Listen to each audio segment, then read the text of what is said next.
Alors, j'écoutais hier un groupe de protestants qui se réunit tous les dimanches, voilà, et avec lesquels nous avons des conversations parfois, des échanges. Et ils avaient invité un monsieur, enfin bon, qui leur parlait de ce Dieu de la Bible, de l'Ancien Testament, qui est un personnage assez inquiétant par certains côtés. Mais je crois que ça n'a rien à voir avec la théologie, ces questions-là. Il n'y a pas une théologie. La théologie ne se situe pas sur ce plan-là. La théologie du judaïsme, c'est la théologie du peuple élu, c'est la théologie du Dieu créateur de la terre et du ciel. C'est la théologie de la deuxième création. Alors,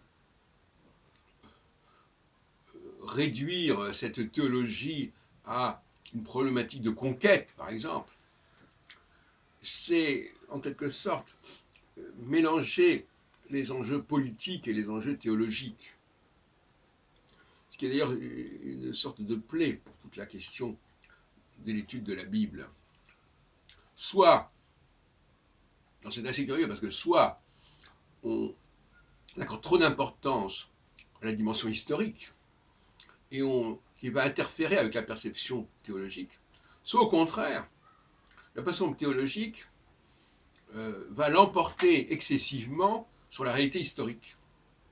Ce que j'ai expliqué encore hier à mon ami Jean-Paul dans une vidéo, savoir que le péché originel, qui est donc une notion théologique, est en réalité inspiré par une réalité historique qui est celle des reproches et des attaques du royaume de Judée et de Juda vers le royaume d'Israël, qui est accusé de toutes sortes d'erreurs et de dérives.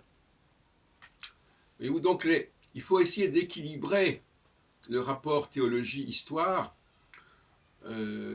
Soit on ne connaît pas assez bien l'histoire et on met sur le compte de la théologie ce qui relève de l'histoire, soit on ne connaît pas assez bien la théologie et on met sur la théologie ce qui relève de l'histoire, ou de l'histoire sur la théologie.